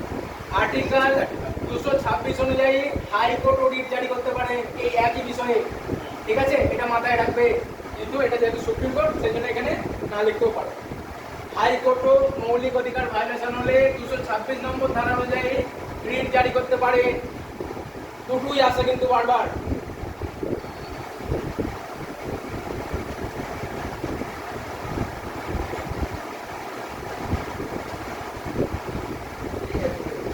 মালা নিয়ে আসছে না, আমাদের কাছে আর পয়সা নিচ্ছে তাই দেখে মনে হচ্ছে কিসের টুপিটা পড়ছে, দেখছো তো লোগোটা দেখছো? আচ্ছা চলো, এবার একটা জিনিস দেখো, একটা পার্থক্য তোমাদের বলে দিই। এই যে রিটগুলো জারি করতে পারেন, কি কি রিট সুপ্রিম কোর্ট জারি করতে পারেন সেটা মেনশন আছে 32 নম্বর ধারায়। কিন্তু যদি তোমায় বলে এই সুপ্রিম কোর্টে রিট জারি করার ক্ষমতা কোন ধারায় আছে, তখন কিন্তু 32 নয়, রিট মেনশন আছে 32 নম্বর ধারায়, আর হাইকোর্টের রিট মেনশন আছে তোমার একই রিট যদিও 226 নম্বর ধারায়। কিন্তু এই ক্ষমতাটা পার্টিকুলারলি দেওয়া হচ্ছে 139 নম্বর ধারায়। 139 নম্বর ধারায় বলা আছে সুপ্রিম কোর্ট রিট জারি করতে পারেন, মানে রিট জারি করার ক্ষমতা আছে সুপ্রিম কোর্টে, সেটা মেনশন আছে 139 নম্বর ধারায়। আর কি কি রিট জারি করা যায় সেটা মেনশন আছে 32 নম্বর ধারায়। পার্থক্যটা বোঝো, কোশ্চেন কিরকম ঘুরিয়ে দেবে, বোঝা গেল না? এখানে ধরো সুপ্রিম কোর্টের যে রিট জারি করার ক্ষমতা সেটা বলা আছে 139 নম্বর ধারায় হয়েছে, কিন্তু রিট কি কি জারি করা যায় রিটের ব্যাপারটা বলা আছে 32 নম্বর ধারায়। পার্থক্য আছে, ওই স্লাইড ডিফারেন্স তোমায় বুঝতে হবে। আর ওরা এইগুলো নিয়ে কনফিউজ করে, ঠিক আছে? এবার তুমি যখন প্র্যাকটিস করবে বা এগুলো কালচারের মধ্যে থাকবে তখন তুমি পার্থক্যটা বুঝে যাবে কোশ্চেন প্র্যাকটিস এখানে বলে দিচ্ছে যে এই জিনিসটা আগে ফেস করতে হবে, তাহলে আগে থেকে প্রস্তুত থাকবে। আচ্ছা, মোটামুটি হয়েছে ডেটটা। তারপর লেখো অ্যাডভাইজারি জুরিসডিকশন।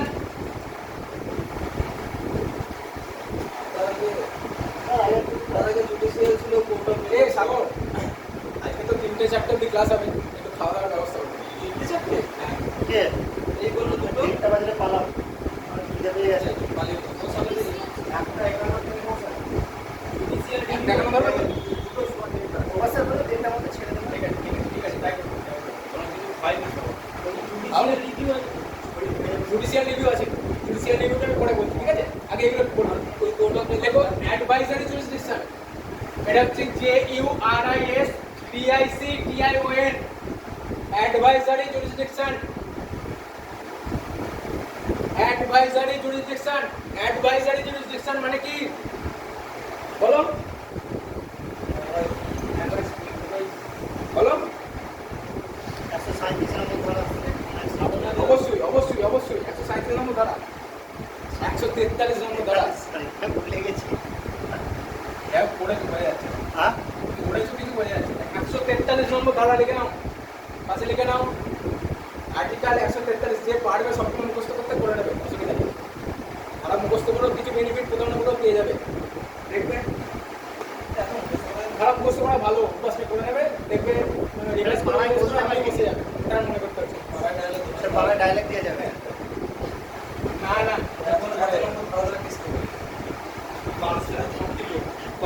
পারতো শুধু দাদা থাকতে বল। কারণ হচ্ছে ও এখন মামাদের ঝামেলা করছিল, ওকে মানহানির কেস আছে বারাসাত কোর্টে। ফ্যামিলি তো সব লিডার কেটে আছে, বারাসাত ওরম জায়গায় অনেক ফেসে গেছে। আমি জায়গায় অনেক ফেসেছি। আচ্ছা, লেখো লেখো সংবিধানের 143 নম্বর ধারা অনুযায়ী, সংবিধানের 143 নম্বর ধারা অনুযায়ী যা করে দিচ্ছি, একটা টপিক যখন শেষ হয়ে যাচ্ছে মোটামুটি নিশ্চিত থাকতে পারো যেখান থেকে তুমি কোশ্চেন হলে সামনে রাখবে। এটুকু মোটামুটি দেওয়ার চেষ্টা করছি, বেশি আছে মানে মোর জানে না, এতটাও কোথায় কভার করার প্রয়োজন নেই। এবার দেখো দেখো 143 নম্বর ধারা অনুযায়ী রাষ্ট্রপতি বা মাননীয় রাষ্ট্রপতি, হ্যাঁ মাননীয়, অবশ্যই মাননীয়, চলে গেলে আমার ভুলে গেছে।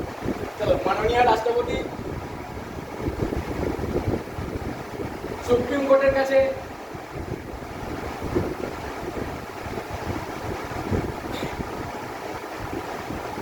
এক নম্বর লিখবে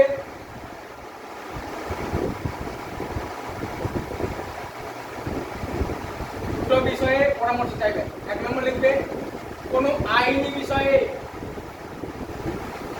কোনো আইনি বিষয়ে হয়েছে। 2 নম্বর লিখবে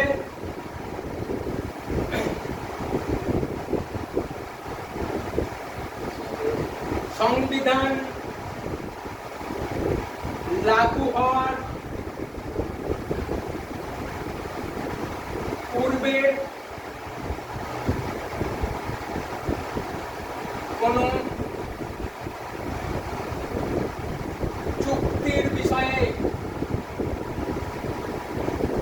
সংবিধান লাগু হওয়ার পূর্বে বা সংবিধান তৈরি হওয়ার পূর্বে, লাগু থেকে তৈরি হওয়া লিখে নিতে পারবে, ওটা ভালো হবে। মানে সংবিধান তৈরি করার পূর্বের কোনো যদি চুক্তি হয়ে থাকে সেই বিষয়ে আমাদের মাননীয় রাষ্ট্রপতি বা মাননীয় রাষ্ট্রপতি সুপ্রিম কোর্টের কাছে কোনো অ্যাডভাইস চাইতে পারে।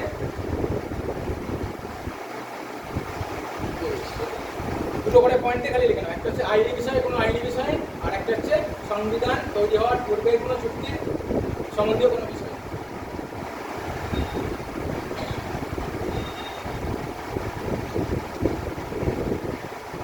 হয়েছে? এবার দেখো এখানে যখন প্রেসিডেন্ট পরামর্শ চাইবেন কোনো আইনি বিষয়ে, তাহলে সুপ্রিম কোর্ট কি করবেন বলো? দিয়ে দেবেন, তাই তো? অ্যাডভাইস দেবেন, দেবেন তো? একদম দিয়ে দেবেন, তাই তো?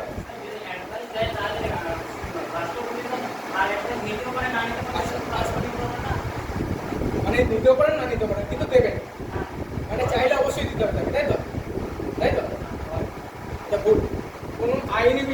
পরামর্শ চান সুপ্রিম কোর্ট দিতেও পারে না দিতেও পারে।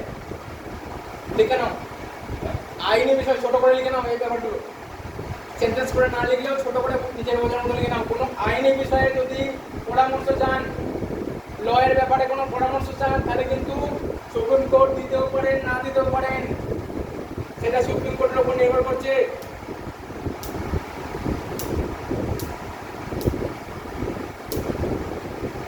এবার তুমি যেটা বললে যে সুপ্রিম কোর্ট পরামর্শ দিয়ে দেবে, অ্যাকচুয়ালি কি হয় এটা আগে লেখো।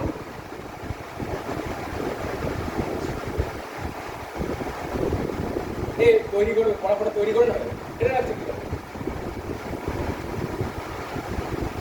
আলু হয়ে গেছে ফেলে দাও।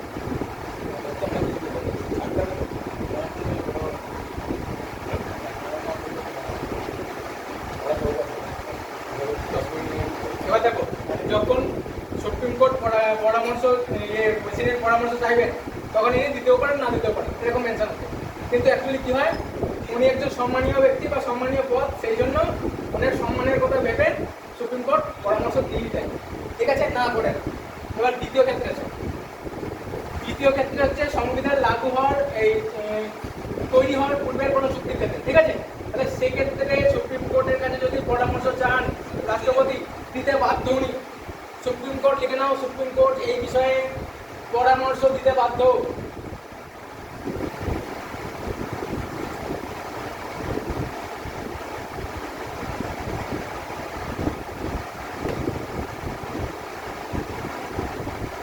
সুপ্রিম কোর্ট এটা লাগু লিখবে না, এটা তৈরি লিখবে, এটা লাগুটাকে তৈরি করবে। লাগু মানে পরে লাগু হচ্ছে, আগে তৈরি হচ্ছে।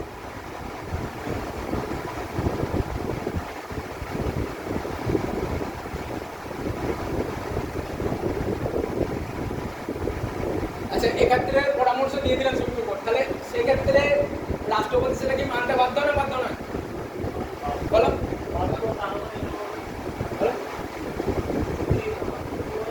সুপ্রিম কোর্ট এই বিষয়ে পরামর্শ দিতেই হবে, দিতে বাধ্য সুপ্রিম কোর্ট। তাহলে ওক্ষেত্রে কি প্রেসিডেন্ট ওই পরামর্শটা মেনে নেবেন না নেবেন? তার উপর নির্ভর করছে, এক্স্যাক্টলি। মানে এক্ষেত্রে পরামর্শ দিলেই সেটা নিতে হবে এরকম কোনো মানে বাধ্যতামূলক নয় ব্যাপারটা, মানে উনি নিতেও পারেন না নিতেও পারেন। ঠিক নাও যে এক্ষেত্রে পরামর্শ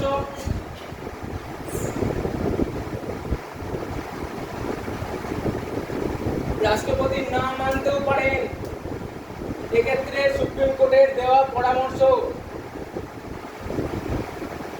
রাষ্ট্রপতি না মানতেও পারেন।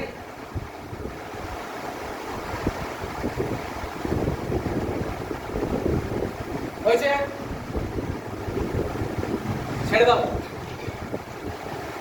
এবার চলে এসো জুডিশিয়াল রিভিউ। জুডিশিয়াল রিভিউ বা রিভিশনাল পাওয়ার, জুডিশিয়াল রিভিউ বা রিভিশনাল পাওয়ার। আচ্ছা, কোর্ট অফ রেকর্ডটা লেখাইনি তো? কোর্ট অফ রেকর্ডটাও লিখতে হবে। আচ্ছা, এটা যখন লিখে তো লেখো, তারপরে পাবো। জুডিশিয়াল রিভিউ বা রিভিশনাল পাওয়ার,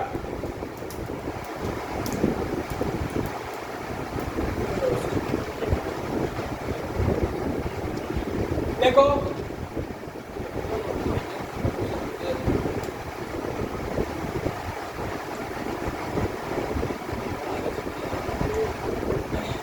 এটা সম্ভবত 5 নম্বর চলছে। দেখো জুডিশিয়াল রিভিউটা কি বলা যায়, কি জানা আছে বলো আগে? মানে কোনো একটা বিষয়কে আবার পর্যালোচনা করে দেখা, রিভিউ করা। রিভিউ হয় না তোমার স্কুলিনি রিভিউ যেগুলো হয় না, তাই না? এই ধরনের বিষয়। ধরো সুপ্রিম কোর্টের একটা জাজমেন্ট এসে গেছে অলরেডি, সুপ্রিম কোর্টের একটা কোনো বিষয়ে একটা জাজমেন্ট এসেছে, বলো সুপ্রিম কোর্টের কোন একটা বিষয়ে একটা জাজমেন্ট এসেছে, তাহলে সেইটা পুনরায় আবার রিভিউ করে কে দেখছেন? বলো কে দেখবেন এটা রিভিউ করে? হাইকোর্ট। অবশ্যই মনে রাখবে, এই যে জাজমেন্টটা চলে এলো, এটা রিভিউ করার ক্ষমতা একমাত্র সুপ্রিম কোর্টের আছে, কোনো হাইকোর্ট বা লোয়ার কোর্ট করতে পারবে না। তাহলে একমাত্র সেইটা রিভিউ করে দেখার ক্ষমতা সুপ্রিম কোর্টের হাতেই দেওয়া আছে, যে পরবর্তীকালে ওই জাজমেন্টটা আবার রিভিউ করে চেঞ্জও করা যেতে পারে। মানে কোনো যে জাজমেন্টই ফাইনাল নয়, বুঝতে পেরেছো? কিন্তু রিভিউ করার ক্ষমতা একমাত্র সেক্ষেত্রে সুপ্রিম কোর্টে থাকবে, অন্য কোনো লোয়ার কোর্টে বা হাই কোর্টে থাকবে না। দেখে নাও, দেখো সংবিধানের 137 নম্বর ধারা অনুযায়ী, ধারা সব মনে না রাখলেও হবে, পার্টিকুলারলি কিছু কিছু মনে রাখবেন। সুপ্রিম কোর্ট প্রদত্ত কোনো 137, এই ধারাটা মনে না রাখতে পারো, কতটাই করে কিন্তু সুপ্রিম কোর্ট প্রদত্ত কোনো জাজমেন্ট বা রায়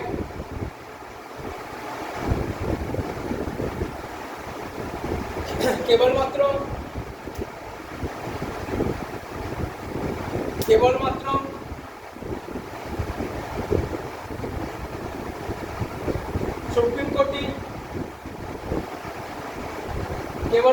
সুপ্রিম কোর্টই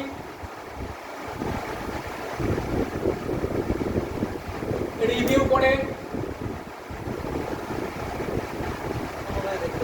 হ্যাঁ রিভিউ করতে পারে।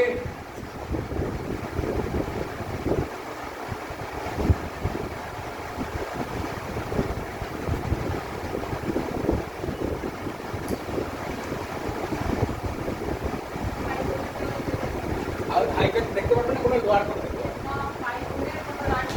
হাইকোর্টের আর না, হাইকোর্টের ব্যাপারটা শোনো। হাইকোর্টে ধরো জাজমেন্ট, হাইকোর্টের পর তো সুপ্রিম কোর্টে যাবে, যে ধরো হারবে সে তো অবশ্যই সুপ্রিম কোর্টে যাবে। এবার না গেলে সেটা আলাদা বিষয়। সাধারণত কেউ যায় না, কোনো কেসেই যায় না, যে হাইকোর্টে হেরে যাবে সে সুপ্রিম কোর্টেই চলে যাবে। এবার ধরো তখন ওটা রিভিউ করবে না, তখন ওটা কিন্তু সুপ্রিম কোর্টের জাজমেন্ট। আবার কি হয়, ধরো সুপ্রিম কোর্টের ওই জাজমেন্টটা পরে কেউ রিভিউ করার জন্য অ্যাপ্লাই করবে, তাহলে কি হলো, ওটা আবার রিভিউ করে রায়টা পাল্টাতে পারে।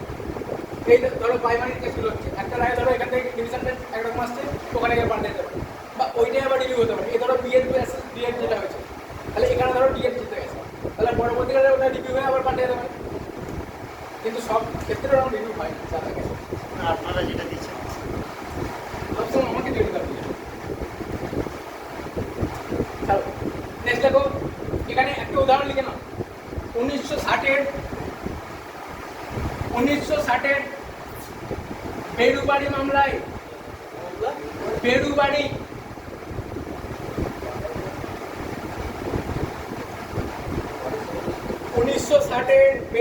মামলায় বেড়ুবাড়ি মামলায় সুপ্রিম কোর্ট রায়দান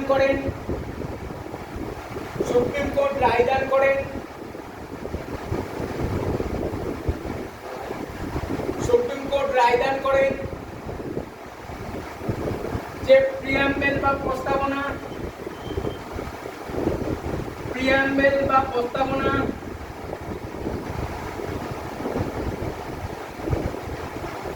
সংবিধানের অংশ নয়, হয়েছে?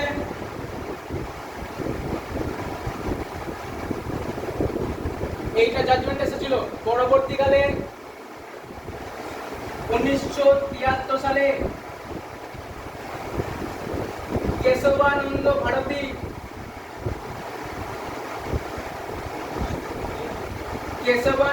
ভারতী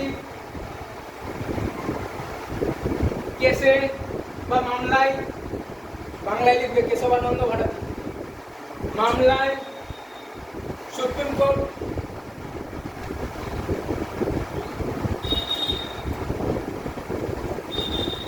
রায়দান করেন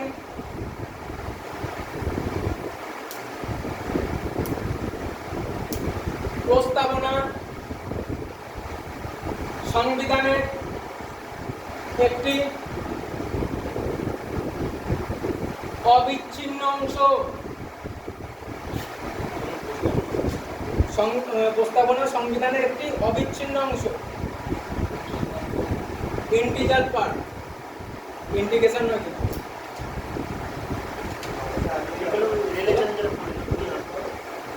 অবশ্যই অন্তত তো এই কেসগুলো জানতে হবে তোমাকে, যে রিভিউ জিনিসটা কি সেটা অন্তত জেনে রাখতে হবে। এগুলো জানলে 60-এর তোমার 73 এই পিএফএল এই কোশ্চেনগুলো আসে, যে কোন কেসে তোমার রায় দিয়েছিল যে প্রস্তাবনা তোমার অবিচ্ছিন্ন অংশ, বা কোনটাই রায় দিয়েছিল যে অংশ নয়, এই কোশ্চেন আসে। নেক্সট লেখো, প্রস্তাবনাটা নেক্সট লেখো কোর্ট অফ রেকর্ড। আচ্ছা কোর্ট অফ রেকর্ডটা বাদ দিয়ে দাও ব্যাপার, লিখে নিও ভালো, আমার মনে হয় লিখে নাও, যা লিখতে চাইছো না তারা বাদ দেবো। চলো কোর্ট অফ রেকর্ড অন্তত শুনে নাও, কোর্ট অফ রেকর্ড কি।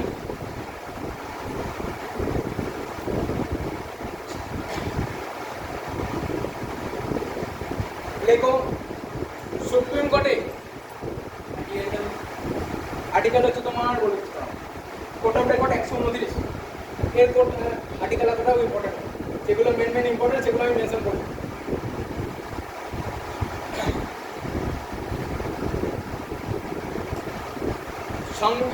সুপ্রিম কোর্টে কোনো বিষয়ে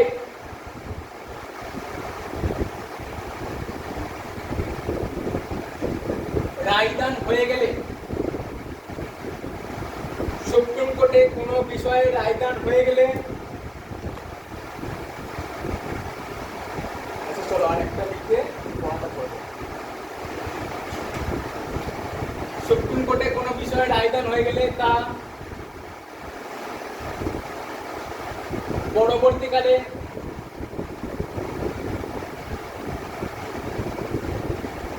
একই ধরনের কোনো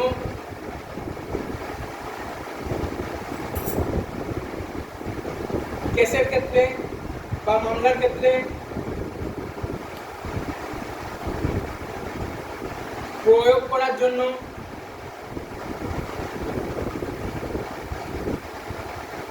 সংরক্ষিত করা হয়,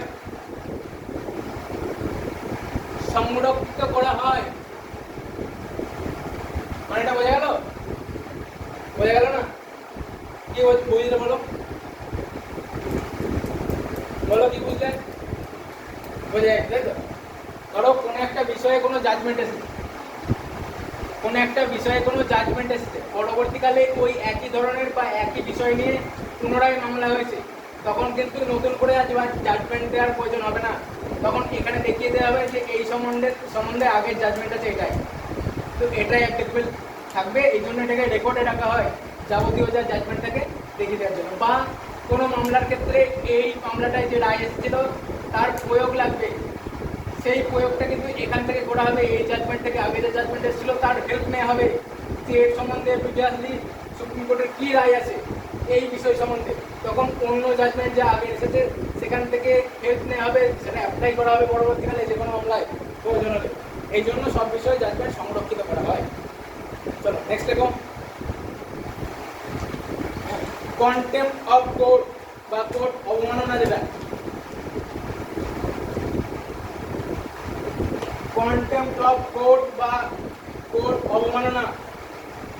আচ্ছা পার্টিকুলারলি জুডিশিয়াল রিভিউর যে ব্যাপারটা, ওটা পার্টিকুলারলি একটা ধারা কিন্তু নয়, অনেক ধারায় জুডিশিয়াল রিভিউর কথা মেনশন আছে। পার্টিকুলারলি ওই ধারা কিন্তু অ্যান্সার করবে না, 32, 13, অনেক কটা ধারা আছে, সব জায়গায় জুডিশিয়াল রিভিউর কথা বলা আছে। দেখো কন্টেম্প্ট অফ কোর্ট লেখো 129, 129 এটাও লাগবে না, এটাও বাদ দেবে, ধারা লাগবে না। কোর্ট অফ রেকর্ডও 129, ওটাও 129, ঠিক আছে? এই ধারাগুলো লাগবে না, মেনলি আসে না, যেগুলো আসে আমি সেগুলো বলে দেবো, যে কোনটা কোনটা আসে। লেখো কোনো ব্যক্তি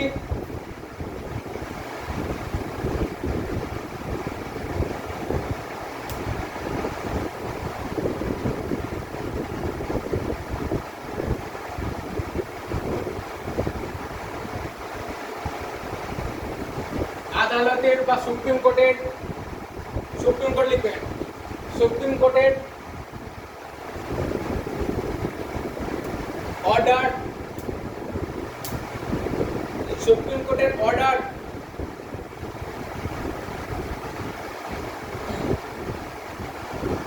অগ্রাহ্য করে, কোনো ব্যক্তি সুপ্রিম কোর্টের অর্ডার অগ্রাহ্য করে আদালতে বা সুপ্রিম কোর্টে অনুপস্থিত থাকলে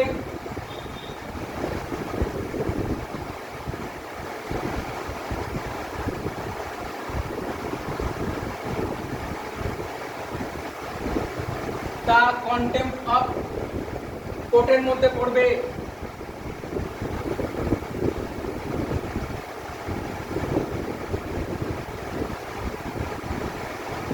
বোঝা যাচ্ছে? বোঝা যাচ্ছে না যাচ্ছে না বলো? যাচ্ছে? মানে যদি তোমাকে প্রেজেন্ট থাকতে বলা হয়, অর্ডার দেওয়া হয়, তো তোমাকে প্রেজেন্ট থাকতে হবে, তুমি অগ্রাহ্য করতে পারো না। ঠিক আছে? 1 নম্বর গেল। 2 নম্বর লিখবে এটা সিভিল কেস। এখানে পার্টিকুলারলি লিখতে হবে না, কিন্তু এটা সিভিল দেখো ব্যাপারটা। এবার ধরো পার্টিকুলারলি তোমাকে ওখানে হাজিরা দিতে বলা হয়েছে, তুমি কি করলে? ওখানে কোনো ভুল ইনফরমেশন দিলে, রং ইনফরমেশন তুমি সাবমিট করলে, ধরো সাক্ষী হিসেবে তুমি কোনো ভুল ইনফরমেশন দিলে, তাহলে সেক্ষেত্রে সেটা তোমার ক্রিমিনাল কেসের মধ্যে পড়ে যাবে। কন্টেম্পট অফ কোর্টের সেটা ক্রিমিনাল ম্যাটারের মধ্যে পড়ে যাবে। বুঝতে পারছো কতটা সাংঘাতিক জিনিস? তুমি সেখানে কোনো ভুল ইনফরমেশন দিয়েছো সাক্ষী হিসেবে বা কোনোভাবে, তো সেটা তোমার কন্টেম্পট অফ কোর্ট হবে, কিন্তু সেটা সিভিল নয়, সেটা ক্রিমিনাল। তুমি তার মানে ক্রিমিনাল হিসেবে তোমায় ট্রিট করা হবে। এমনকি তুমি যদি কোর্টের কোনো যেখানে প্রসিডিং হবে সেখানে যদি কোনো বাধা দান করো, তোমার যখন বিচার চলছে, কোনো বিষয়ে বিচার চলছে, ধরো তোমার না হলেও চলছে কেন, তুমি এখানে আসো, তুমি কি করলে তোমার মোবাইলটা রিং করে উঠবে, তখনও কিন্তু সেটা ক্রিমিনাল কন্টেম্পট অফ কোর্টের মধ্যে পড়ে যাবে। বোঝা যাচ্ছে? মানে তুমি কি কোর্টের কাজে বাধা দান করছো ওই সামান্য জিনিসে। এই দুটো লিখে নাও, একটা সিভিল, একটা ক্রিমিনাল। আমাদের যদি ক্লাসে থাকতে দিই কোনবার লিখে নিয়ে থাকি ওগুলো মোটিভেশন না, ওগুলো মোটিভেশন, মোটিভেট করে। মোটিভেশন তো আমাদের রুমের দেওয়ালে লেখা আছে, একবার যাবেন লেখা আছে। বিবেক আছে না, বিবেকের ওখানে দেওয়ালে লেখা আছে। বিপ্লব দীর্ঘজীবী হোক নাকি? এরকম ব্যাপার। তাহলে আর কি ভালো করে পড়তে হবে, ঠিক আছে? না হলে জিএম এর সাথে বিয়ে হবে না। বুঝতে পেরেছি। মানে যে যা পারে যেটা পারে লিখে দেয়। এখানে কি লেখা আছে? ব্যাপারটা ছেড়ে দাও, ছেড়ে দাও। সামনের উপরে উপরে লিখে দেয়। রাওয়া টাইম।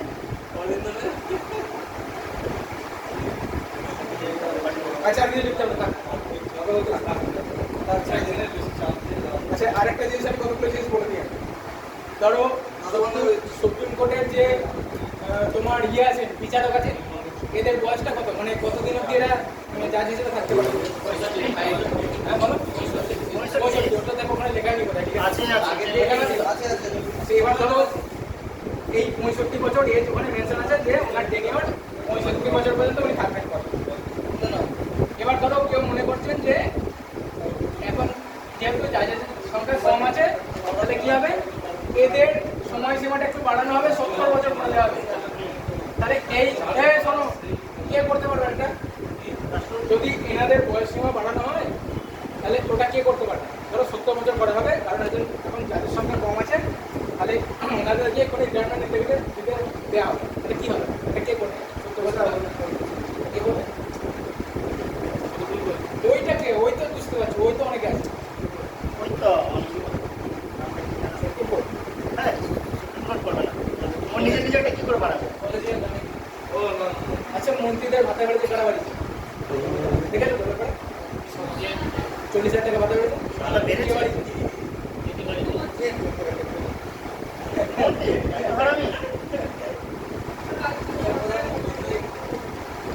ওটা দেখো পাস করেছে কোথায়? আমরা লেখার কথা পাবো আমাদের বিধানসভায় পাস করেছে। আমাদের বিধানসভায় পাস করেছে, তবে 40,000 টাকা ভাতা বেড়েছে ওদের, তাই তো? কারণ আলটিমেটলি রেগুলেট কারা করে? আইন সভা, যেগুলো আইন যারা বানাচ্ছে। তাহলে এখানেও দেখো এটা রেগুলেট করবে পার্লামেন্ট আমাদের। বুঝতে পেরেছো? মানে যদি প্রয়োজন হয় এটা বাড়ানোর বা কমানোর, সেটা কিন্তু পার্লামেন্ট রেগুলেট করবে। বুঝতে পারছো? আর কি, ধরো এনার স্যালারিটা হঠাৎ করে বাড়াতে হবে, স্যালারি বাড়াতে চাইছেন বা কমাতে চাইছেন, তাহলে সেটাকে রেগুলেট খুব সাধারণত কমানো হয় না, বাড়ানোটাকে রেগুলেট করবেন এই পার্লামেন্ট। এই কোশ্চেন আসে কিন্তু দুপুর লাইন লিখে রেখে দাও। এই কোশ্চেন এসেছে, বারবার এসেছে যে বয়স সীমা বা এই স্যালারি অ্যালাউন্সেস ম্যাক্সিমাম ক্ষেত্রে পার্লামেন্টই কন্ট্রোল করে। সুপ্রিম কোর্টটা হ্যাঁ, ওইখানে দুটো লাইন লিখে নাও, ওগুলো লেখাই তো ভেতরে আসে। ইনফরমেশনের কাজ হবে, কত লিখে বলো, লিখতে পারলেই হলো, মাথায় রাখতে পারলেই হলো। এবার লিখলে হবে না, ওটা রিভাইজ না করলে তোমার মাথায় থাকবে না।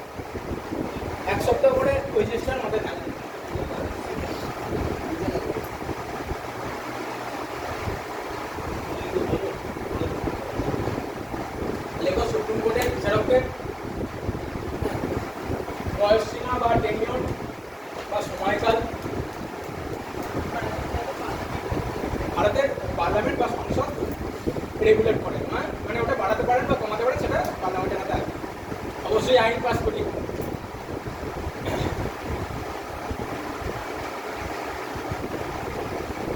আর ওর সাথে লিখে নেবে তাদের বেতন ও ভাতা, এটাও কিন্তু পার্লামেন্টে একইভাবে।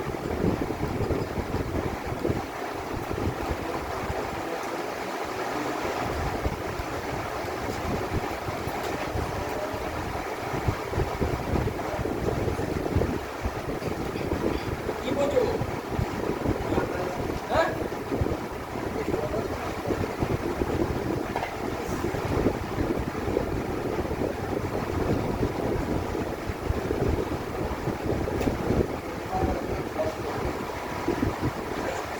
আচ্ছা এবার চলো, ছুটি নয় একটু ঘুরে যাই। ডেটটাই ছাড়বো মানে কি, এখন তো 10 মিনিট দেরি আছে। চলো ওই আগের দিন একটা সাগর চলো, আগের দিন একটা ধরবো, আজকেরটা নয়। চলো তাড়াতাড়ি তাড়াতাড়ি। আচ্ছা নেক্সট দিন কি করাবো? নেক্সট দিন কি করাবো বলো? হ্যাঁ, না জিকে করিয়ে লাভ নেই, জিকে করার পুরো ক্লাস খেয়ে যাবে। স্ট্যাটিক এখানে পড়াবো না, তুমি বোঝো না। জিকে তো করিয়ে দিয়েছি, ওখানে লিখেছি তো। এখানে ওই হিস্ট্রি